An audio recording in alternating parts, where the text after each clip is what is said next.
What's up, docs? Ryan G here from BlowUpLocal, and I am currently driving down the freeway. Had a few minutes and thought I would spit a little bit of wisdom at you guys. I don't know if it's wisdom. I guess it's up to you to decide. I was scrolling through TikTok a couple nights ago, and I stumbled across this weird thing called banana ball. Has anybody heard of this before? Banana ball. So this guy, I don't know his name, and his wife, they decided to buy this minor league baseball team, I think. But they kind of looked around and they were like, what every other baseball team is doing is getting the same result that they're all very used to getting, right? And he said, that's not the result that I want. I want fans to be excited. I want them to be energetic and really, bought into this and not leaving halfway through, the fifth inning or whatever. So they decided to create basically a new sport, rewrite the rules, and call it banana ball. If you've never seen it before, I encourage you to jump online, just Google banana ball, watch a few minutes of it. It is truly fascinating. And like most entrepreneurs that have a big dream and are going to do something wildly different, they really struggled for quite a bit in the beginning. But today, I think when I looked, they said they have a 2-year waiting list just to be able to watch a game. Now, I don't know about you. Let me just ask, how many of you would like to have a 2-year waiting list of patients waiting to get into your clinic? Now, I think that would be pretty amazing. I think every business owner would want to have that. So now the question is, how did he achieve that 2-year waiting list? He did it by doing something wildly different than everyone else. And he has a really awesome quote that says, attention beats marketing 100% of the time. So I've been thinking about that a lot, attention. And attention is the new oil. People that are able to garner attention in our society, they are the mavericks, the titans of industry, just like John D. Rockefeller. And it's interesting, I was talking to Dr. Rich Benjamin and his wife Jenica at an event recently, and we were talking about the Kardashians, and Rich said, I don't remember, but he made a comment about how the Kardashians are dumb, and I said, listen, Rich, I got to tell you, man, Kim Kardashian and her mom, I don't remember what her name is, they are really brilliant. They put on this facade where it looks dumb because it's a reality show. But what they have done, they've been doing this show, I think, for 10 years or 20 years. It's a pretty long time. This wasn't done by accident. People don't have that long of a run and become a self-made billionaire because they're dumb. This was done intentionally. And Kim Kardashian is a master at getting attention, creating interest, and then creating desire in whatever the product is that she is selling. And her sisters have been able to pull off the exact same thing. What is her name? I know Courtney's one of the names. There's Kendall. Kendall is the name. So Paisley, because she's in the makeup kind of world, she loves Kendall Jenner's makeup line. Kendall was able to leverage her attention. She partnered with a makeup manufacturer, and the makeup manufacturer said, we'll make all the makeup. We'll put your name on it, your logo. We'll fulfill the orders. All you got to do is go out there and use the product, and we're going to split the money. She has made hundreds of millions of dollars. Some people say billions, simply by leveraging the attention. Something that I'm working on for a future book is how successful entrepreneurs have leveraged attention when they didn't have the money to spend on traditional marketing. I'm sure you guys have heard the story of Red Bull. When Red Bull first came out, they didn't have a bunch of money to spend on conventional ads, TV ads, billboards, whatever, the things that Coca-Cola and Monster Energy were doing. So they sat back and they thought to themselves, what could we do that's creative to get attention? Well, the first thing they did is they made the can an odd shape. And I remember the first time I saw Red Bull, I was like, what the hell is this? Like, why would I pay more money for a drink that's in a smaller, weird-shaped can? I remember thinking that. So that's one way they got attention. The second way is with the taste. You know, they could have made Red Bull taste really good, but they purposely made it have that weird taste, I think strategically, so that it was a talking point in those early days of promoting that product. The other thing they did, which is my favorite story from Red Bull, is they went to a college, which that is where their perfect customer was hanging out, college students. And I think there was like a large football game or something that was happening. So what they did is they took a bunch of empty Red Bull cans, they crushed them up, and they threw them, dozens of them, all around trash cans outside of this football stadium. So they set them up on top, they crushed them all around, so that as these college kids were leaving this football game, they're walking by and it's obnoxiously grabbing their attention, this mess of Red Bull cans. So they look at it, the weird shape, the very different packaging, right? It's got the big bull on it. I think it's a bull. And that attention created interest, like, ooh, what is that? That's crazy, right? And then it created the desire. So when they saw that product in the grocery store or in the college cafeteria or wherever it was, they now had the desire to try that product. Is this making sense? Are you guys getting this? Another really fascinating story is from Bumble. And Bumble is a dating app where the woman makes the first move. So it has to be the woman that contacts the man. So very interesting, unique selling proposition. So in the beginning, they didn't have a big marketing budget. So what the founder would do is she would have attractive college girls who would show up to the college lecture, but late. So after the professor already started talking, this attractive woman would walk in. She'd be wearing a bright yellow shirt that said Bumble. And everybody inside of that auditorium, which, you know, could be 1,000 people, depending on the college, is now staring at this attractive woman wearing a Bumble shirt walk up and find a seat. Can you see how that would grab a lot of attention for basically for free? The other real cool thing that Bumble did that is it just shows the hustle and how you have to just look for the opportunity and you have to be willing to kind of take some big risks. So there were at this college, they had issues with students being on their phone and like going on social media when they were inside of the class. So the college put up signs in front of every lecture hall that said, please turn off your cell phone and no use of social media. Okay, so that's what the sign said. What the founder of Bumble decided to do is she decided to add to that sign and put underneath, like Bumble. So how fascinating is that? Now people are walking in and they see this sign, no use of social media, like Bumble. So that was the attention, because a lot of these people had never heard of Bumble before. That's the attention. And now they got the interest. Like, what is Bumble?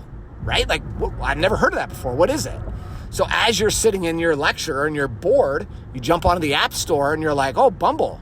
Oh my gosh, cool. It's a dating app. Oh, sweet. So the girl's got to make the first move. How awesome is that? I just find it to be so flippin' cool. And there's another story. I'm totally going to butcher it. I think it was with Michael Kohl's shoes, but I'm not 100%. But there was like a big shoe convention or something that was happening. And I'm just going to say it's Michael Kohl's, even though I'm not 100% that that's who the story is of. But the founder tried to get into this big event. But for some reason, they denied him. Maybe he tried to register too late or they didn't have spots available, whatever. But they said, you can't get in. There's not enough room. So he was like, damn it. Oh, man, I know that if I would have gotten in here, we would have sold a lot of shoes. This would have been really incredible. And this is where most amateur entrepreneurs would just say, oh, shucks, I guess it's over. I guess I can't do it. And then they just go home, right? What he did is he decided to go to the county and he said, hey, listen, I want to be a vendor. I want to set up a van and be a vendor outside of this convention center. And I want to set up my van and I want to be able to sell shoes out of the van. And the county said, no, you're not allowed to do that. We don't allow people to set up vans and sell things outside of the convention center. And then he paused for a second, and the clerk said, the only way we would ever give a permit for that is if somebody was filming a movie. Oh, again, this is where an amateur entrepreneur would say, oh, shucks, well, I'm not filming a movie. And then they would just leave. But not the founder of this shoe brand. He decided to walk across the street to a print shop, kind of like FedEx office or Kinko's. Walked in and said, I want to get a business card made. And they said, how many business cards do you want? And he said, I just want one. So we got a business card made that said his name, and then it said movie director. He walked back across the street into the government office, and he said, ma'am, I would like a permit to film a movie on this date at this location. And they stamped him a permit, and boom, he was able to set up his big van. He was selling shoes right outside of this convention center. And then he just had to have somebody with a camera walking around so that he actually fulfilled his promise of filming a movie. But he was able to get the attention, create interest, create desire, all because he did something wildly different. So, do you guys want one more? Do you want one more story? I think P.T. Barnum was the guy who really was one of the greatest. Actually, the movie is called The Greatest Showman on Earth. And he used to do these really wild stunts just to grab people's attention and get them to come to his museum. He created the Fiji mermaid, which I actually got to see the Fiji mermaid. I was inches away from it at Russell Brunson's new Atlas Research Center groundbreaking ceremony. So it doesn't look real, but it does look interesting. It is fascinating. So he created that, and he promoted it all around the city that I have a mermaid. Come to the P.T. Barnum Museum and you can see the mermaid. And people flocked from everywhere to come see this mermaid.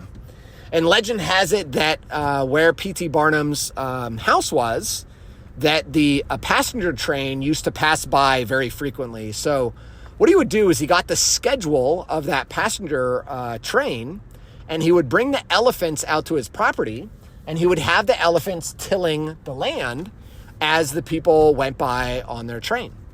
And that, again, got attention, created interest, and then created desire.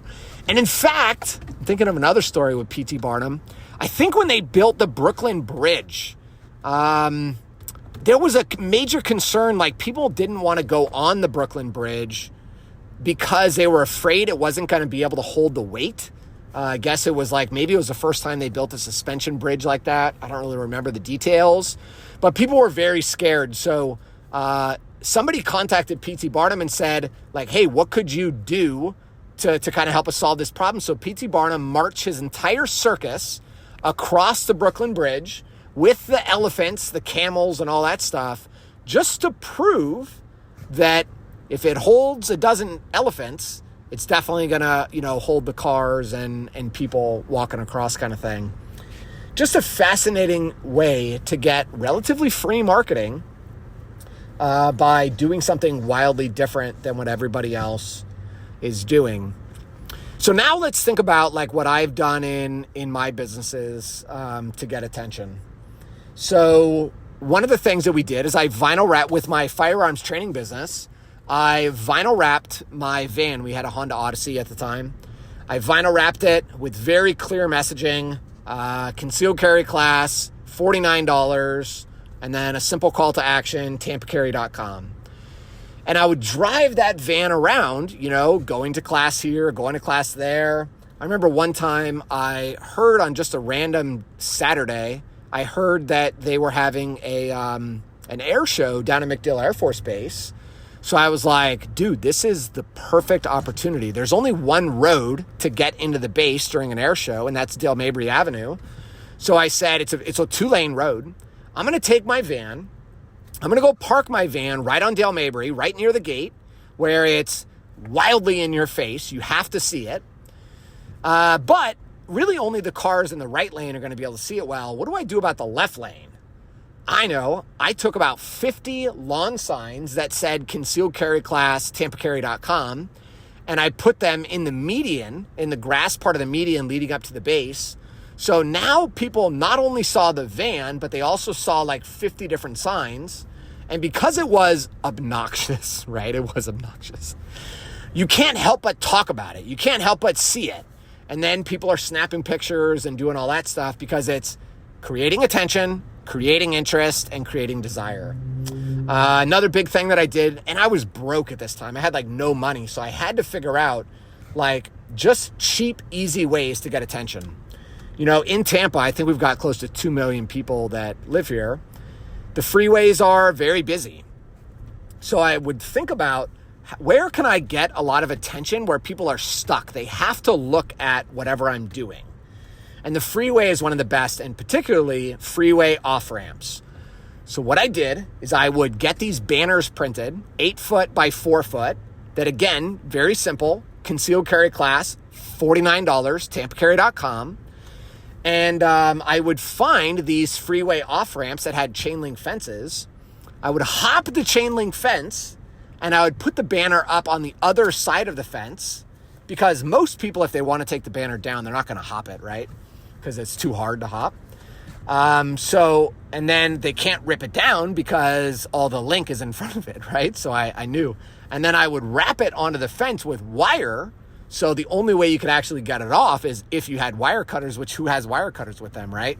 So even if you wanted to take it off, you would have to leave, go home or go to a store, get wire cutters, come back. And it was just too difficult for most people. So anyway, I would hang these banners up on these off ramps, and dude, they would stay up for about a month. For $25, if you get a billboard, I'm literally on the freeway right now staring at a billboard for a hospital. They pay $3,000 to $9,000 every month for that one billboard. I was able to do it for $25. How awesome is that? So then I took it a step further and I was like, okay, so if I'm able to put them up that cheap, I wonder if businesses would allow me to just put my banner up in front of their business. So I found some businesses, and I just walked in and I said, hey, you know, my name's Ryan. I've got this company. We teach concealed carry classes. How would you feel if I built like a wood frame and I put this 8 foot by 4 foot banner in front of your business? What if I put that up and I paid you like $50 a month? Is that something you would be interested in? And they were like, yeah, hell yeah, that'd be awesome. I was like, okay, cool. So I was able to do that with a bunch of businesses around Tampa. One guy, I noticed that he had like a trailer park. And in the front of the trailer park, I bet you 60,000 people drive by this trailer park every day. The grass was always really long. So I found the owner, and he owned a local store. So I walked in and I said, hey, sir, I own a local business. Here's what I'm going to do for you. I noticed that the trailer park you own, the grass is always overgrown and it looks really bad. It makes your property look really bad. I said, I'm going to pay my landscaping guy to come once a month, and he's going to mow that grass and edge it and make sure it all looks really nice. And the guy goes, okay, why would you do that?